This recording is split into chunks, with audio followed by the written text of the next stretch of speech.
La campaña Mujer Visión 2030 es el sexto trabajo colectivo de nuestra red Código R dedicada a la responsabilidad social y desarrollo sustentable desde el 2006 y ahora centrada en la facilitación de la Agenda 2030 en el cuarto año de su aprobación mundial. Voy a contarles cómo se inició. Y esto comenzó en 2012 como una investigación sobre los factores psicosociales y culturales que inciden en la provisión de ingresos económicos de la familia, de las personas empleadas y de emprendedores o profesionales autónomos. Nos preguntamos cómo son los impactos en la productividad socioeconómica de la comunidad, cuál es el costo emocional que se paga en el hogar, en el puesto laboral y en la sociedad. Y lo primero que pudimos elaborar fueron las lógicas de lo femenino y de lo masculino. Nos pareció un trabajo interesante para poder borrar o corregir los estereotipos de mujer y de hombre o varón.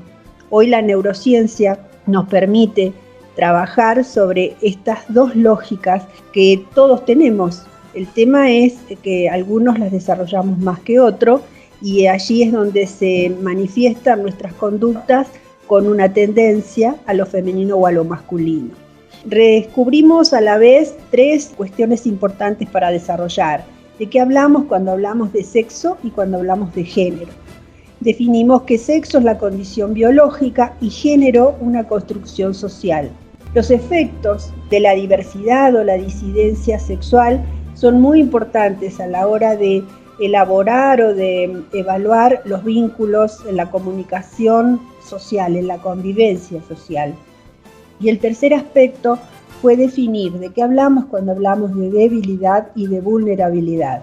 Debilidad nos referimos a la falta de fuerza o energía física, espiritual, que responde a una actitud personal. En cambio, la vulnerabilidad es la exposición a exigencias o amenazas y responde más a cuestiones de circunstancias. Complementamos al año siguiente las variables de edad y desglose por género los derechos humanos y formulamos a la pubertad como el momento semilla de la mujer y la instancia clave en las diferencias de la niña y el varón adolescente.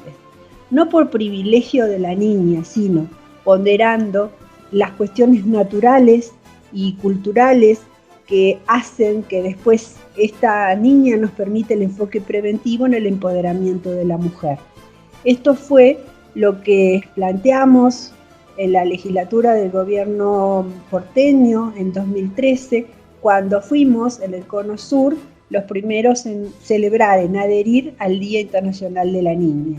Esto derivó en un trabajo de programa especial para mujeres madres, módulos para madres de niñas adolescentes y en Colombia para madres adolescentes. Fue realmente un trabajo muy importante que después lo podemos ver aparte porque ya vamos a ver la incidencia de la mujer y el enfoque preventivo de la niña adolescente, cuánto impacta la sustentabilidad de cada país. Y concluimos en que la adolescencia es el momento bisagra en el desarrollo pleno de todo ser humano. No es un mero estadio de transición inocuo o secundario. Esto fue parte del informe o base del informe que presentamos a UNICEF para dar cuenta de la generalización de los derechos del niño a los 18 años no está respondiendo a la realidad, porque hoy tenemos una cantidad de mamás y de papás adolescentes que ya no los podemos considerar niños, ¿no es cierto? Decididos a instrumentar el Objetivo de Desarrollo Sostenible número 5, igualdad de género, tomamos a la equidad como el desafío de esta nueva etapa de 15 años y nos fundamentamos en las consignas, en los temas de cada año de ONU Mujeres. Y así fue que en 2017, y con la consigna de Por un planeta 50-50 en 2030, demos el paso por la igualdad de género, nosotros dimos nuestro primer paso en esta campaña Mujer Visión 2030. Al año siguiente trabajamos sobre Ahora es el momento, las actividades rurales y urbanas transforman la vida de las mujeres e incorporamos varios casos prácticos del ámbito rural. Y este año cumplimos la tercera etapa con la triple consigna de pensemos en igualdad, construyamos con inteligencia, innovemos para el cambio. En cada uno de esos años trabajamos diferentes ejes que fueron complementando nuestra tarea para llegar a la consigna de hoy, de este año, como corolario de entender o de comprender, de elaborar los 3 nuevos focos en el rol de la mujer de las 5 áreas de la Agenda 2030. Personas, planeta, prosperidad, paz y alianzas. Entonces llegamos a fundamentar por qué la mujer es el sujeto social con mayor incidencia en la comunidad que lo contiene, por qué lidera el consumo consciente del planeta y por qué en la prosperidad ella puede ejercer su rol de activo socioproductivo como ha definido la OIT, la Organización Internacional del Trabajo. Y 2 protecciones institucionales que ella necesita son las 3 consignas de la paz: la inclusión, las prácticas justas, instituciones sólidas que acompañen en esta transición. Y la última área que tiene que ver con las alianzas. Alianzas de las organizaciones que se dedican a la mujer de hoy para unar los esfuerzos de trabajar desde lo local hacia lo global. Con estas 5 perspectivas llegamos a poner foco en las cargas biológicas y culturales que tiene la mujer y por ello definimos o concluimos que los hombres, ellos, deben acompañarnos a comprender que la mujer no es el sexo más débil, sino el género con más cargas biológicas y culturales. ¿En qué nos basamos o cuáles son los elementos que definen esta mayor incidencia de la mujer como sujeto social? En primer lugar, es más de la mitad de la población del planeta y la matriz natural de los 7.000 millones de habitantes. Da vida y alimento, con cuidados especiales para 2 vidas durante 9 meses, el lugar del parto, la lactancia, la incidencia en la crianza y la educación es de alguna manera muy, muy particular. Los cuidados en salud y seguridad que ella requiere desde la adolescencia impactan no solo en sí misma, sino en el entorno. La mujer es la que genera la mayor escala desde sí, a la familia, a la comunidad, al país, al planeta, y es quien produce los mayores efectos a largo plazo en la herencia genética y programas vitales desde la pubertad hasta el abuelazgo materno, como está hoy demostrando la neurociencia. Los otros 2 factores también ligados: ella es líder del consumo consciente porque tiende a reciclar, a ahorrar y prevenir en la familia, prefiere el microcrédito a los riesgos menores, invierte en alimentos, vestimenta, salud, educación, y es quien prefiere también los electrodomésticos de bajo consumo. Aunque no lo provea, administra el 80% del presupuesto familiar. Ella decide qué se compra para la mochila escolar y la heladera o nevera familiar. Está influyendo en los mercados. En el sector automotor elige el modelo utilitario en lugar del deportivo que atrae a los varones. En el inmobiliario decide los arreglos funcionales del hogar acorde a los espacios disponibles para la crianza de los niños. En esto se basa la OIT para definir que la mujer es el agente socioproductivo de la Agenda 2030. Y aquí es donde ellos tienen un rol muy importante como colaboradores de este equilibrio que nos falta conseguir, que nos falta lograr. Y cuando hablamos de ellos hablamos de padres, hermanos, parejas, docentes, empleadores, legisladores, comunicadores. Todos ellos en sus diferentes roles son parte clave en la equidad de género para que ellas puedan llegar a sus metas. Estamos hablando de líneas generales, ¿sí? Hay una nueva tendencia, una mayor tendencia a revertir esta situación, pero nos manejamos dentro de la cultura en general, la cultura de todos los días y de todos los países. En el hogar, entonces, ellos suelen tener más fuerza física, ellas mayor vulnerabilidad, desde lo físico estamos hablando, ¿sí? En el trabajo privado tienen acceso restringido y cobran solo 1/3 del salario. Estos son elementos claves en la producción que en la reproducción se ven con más claridad.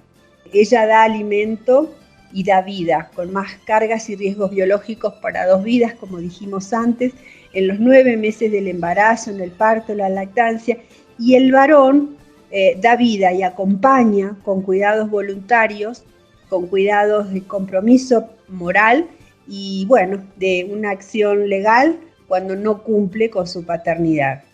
Pero aparecen o se reactiva las nuevas masculinidades, un movimiento que ha llevado adelante Hugo Huberman con su campaña Lazo Blanco en Argentina y Uruguay, ahora en distintos lugares del mundo, pero hace desde ya 20 años. Es uno de nuestros supervisores constantes en la campaña desde que la comenzamos. La segunda etapa, trabajamos la autogestión de ingresos, la igualdad de oportunidades, la inclusión laboral y la equidad salarial. Todo esto dentro del paraguas del empoderamiento económico y la emancipación cultural.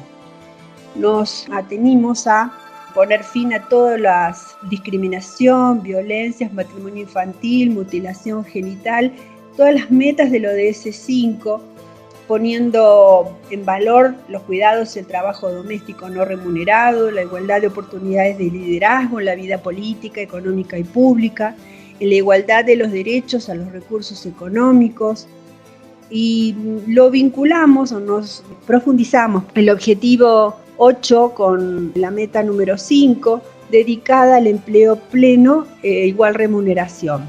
Nosotros comenzamos ese año pensando en la inclusión laboral y en la equidad salarial, pero al mes nos dimos cuenta que teníamos que trabajar la autogestión de ingresos, trabajar sobre el emprendimiento y la autogestión y la posibilidad de negocios inclusivos para poder tener mayor independencia y autonomía en la provisión económica necesaria para el hogar, para ella también. La continuidad de este trabajo, de esta elaboración, nos llevó a pensar en cómo desarrollar las autonomías sustentables de la región, comenzando por el sujeto social que más incide, la mujer. Por eso pensamos y formulamos la localización de los ODS con perspectiva de género, pensando en una sigla que llamamos ALAS, para poder trabajar la autonomía, la libertad, la autogestión y la sustentabilidad. 4 pilares, 4 ideas fuerzas para poder elaborar la autonomía de cada país, de cada región en forma mancomunada. Nos basamos en un concepto de neurointegración que tiene que ver con conocer y complementar lo femenino y lo masculino que todos tenemos en las conductas humanas, y de esa manera articularnos como instituciones para poder trabajar los distintos aspectos de la matriz socioproductiva que tiene cada lugar y de cómo localizar los ODS con las metas y los indicadores que respondan a la realidad donde se está interviniendo. Nos basamos en 5 elementos fundamentales. Primero fue retomar el concepto de Beijing 2015, de empoderar a la mujer es empoderar a la humanidad. Después, en el concepto de UNICEF, que la Agenda 2030 depende de cómo cuidemos a las niñas de 10 años hoy, tomamos en cuenta que de los 17 ODS, 12 incluyen metas desagregadas por sexo o son específicas de género. Profundizamos la participación femenina en la política y cuánto fortalece la democracia, y nos tomamos como parámetro desarrollar por qué invertir en la mujer es moralmente correcto y económicamente acertado. Empezamos a tomar o a relacionar distintas fuentes y distintos artículos que nos mostraban los fundamentos de por qué lograr esta igualdad y por qué empoderar a la mujer. Aquí podrán ver donde la mujer no trabaja, es más bajo el PIB, el PBI, el Producto Bruto Interno, y en colores podrán ver con la gráfica de referencia de arriba cuánto aumentaría el PBI de cada país si se redujera un 25% la desigualdad de la mujer en el trabajo. Un desarrollo que podrán ver en nuestro blog de Mujer Visión 2030 y que bueno, ahora yo simplemente se los refiero. También en el modelo para la valoración del trabajo no remunerado de las mujeres, un trabajo de la organización Mujer y Futuro de Bucaramanga, donde han hecho un trabajo que fue volcado en un PDF, que también lo tendrán en forma complementaria. Lo importante es tener en cuenta que el trabajo doméstico, el cuidado del hogar, no se ve cuando está hecho, pero se nota cuando no lo está. También otras dos menciones que me parece importante que tengan en cuenta. El Boston Consulting Group ha dicho hace muy poquito que los varones millennial, los que tienen hoy menos de 40 años, están más alineados a comprender o a vincularse con las mujeres en el desarrollo de políticas de género en el lugar del trabajo. Y en particular les refiero el trabajo de igualdad salarial de hombres y mujeres para las economías más prósperas e inclusivas de la EPIC, por su sigla en inglés, que se presentó con el apoyo del presidente de Panamá como primer país que se une a esta coalición global de igualdad salarial. La brecha salarial se mantiene persistentemente. Actualmente, a nivel global, las mujeres ganan en promedio aproximadamente un 20% menos al mes que los hombres. Una de las formas más efectivas para reducir la brecha salarial de género es promover la igualdad de remuneración por un trabajo de igual valor, como se establece en los Objetivos de Desarrollo Sostenible de la Agenda 2030, y especialmente en el Objetivo número 5 sobre la igualdad de género y la Meta 8.5 sobre el empleo pleno y productivo y el trabajo decente. Reducir la brecha salarial entre hombres y mujeres no es imposible. En todo el mundo, países, empresas y trabajadores están liderando soluciones nuevas e innovadoras. Las medidas incluyen legislación que provee el derecho para la igualdad de remuneración por un trabajo de igual valor. Exigir a las empresas que publiquen información sobre la brecha salarial. Existen calculadoras en línea que permiten determinar qué parte de la brecha salarial se debe a la discriminación. Empresas que aplican la igualdad de remuneración pueden ser certificadas. Políticas de salario mínimo y convenios colectivos que incluyen cláusulas sobre la igualdad de remuneración.